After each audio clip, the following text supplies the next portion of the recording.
today we're going to do an activity that reinforces fine motor and early printing skills for your children. It's a technique that's used in handwriting without tears. It's called wet chalk, dry chalk. So things that you're going to need is you're going to need a piece of chalk, and you're not going to need this whole piece. So I'm going to ask you to break the chalk. Oh no, I asked you to break the chalk. The smaller you break it, the better, because we only want tiny pieces of chalk. So now that I have some tiny pieces of chalk, I'm going to get you to get tiny pieces of sponge now. Now this one's even a little bit too big, so I would say cut it in half. Once you have it cut in half, then you need a little bit of water, and I've put just a little tad in that tray there, not a lot, just enough. So what we're going to do is we're going to take a chalkboard, and we're going to take our little tiny chalk, and we're going to make a letter. So now in handwriting without tears, they say that all the letters in uppercase can be made with a big line, a little line, a big curve, or a little curve. So today we're going to do the letter A for Angela, okay? So to do the letter A, I'm going to start at the top, because in handwriting without tears, we always talk about starting our letters at the top. So I'm going to start at the top, and I'm going to do a big line down on an angle, and I'm going to stop. And I'm going to jump to the top, and I'm going to do a big line down on an angle, and stop. Jump to the middle, and do a little line across. And there I have my letter A done in my dry chalk. Now I'm going to take that little piece of sponge that I cut, and I'm just going to dip it in that little bit of water that we had.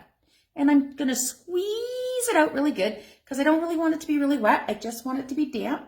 So there it is. It's just damp a little bit. So then I'm going to take that little sponge, and I'm going to give the exact same directions, and I'm going to go over top of the dry chalk that I did. And I'm going to go big line down an angle, stop. Jump to the top, big line down on an angle, stop. Jump to the middle, little line across. Now I have my letter A, and it's wet. The next step I'm going to do is ask the children to blow it dry, and I would get them to blow in the same directions that I had them write with the dry chalk, then used the wet sponge to give us the wet effect. So I'd have them blow starting at the top, because we always start our letters at the top.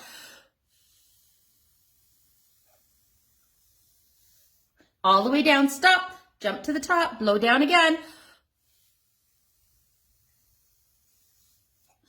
Stop, jump to the middle. Stop. And there, now I have a dry A. So now I could have the children trace it with their finger. So I could have them go, start at the top, big line down, stop, jump to the top, big line down, stop, jump to the middle, little line across. There's my letter A. And then they could repeat the same activity again with the chalk. Now this time, I'm just going to flip my board over, because my chalkboard happens to have two sides. And let's try a different letter. Let's try the letter D. No, change my mind. Let's try the letter L. Okay, so to do the letter L, I'm going to take my dry chalk, and I'm going to start at the top, and I'm going to make a big line down, stop, and a little line across, stop. There's my letter L.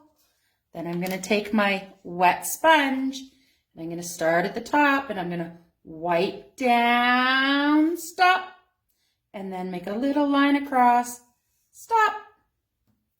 There's my wet L. Now I'm going to blow it.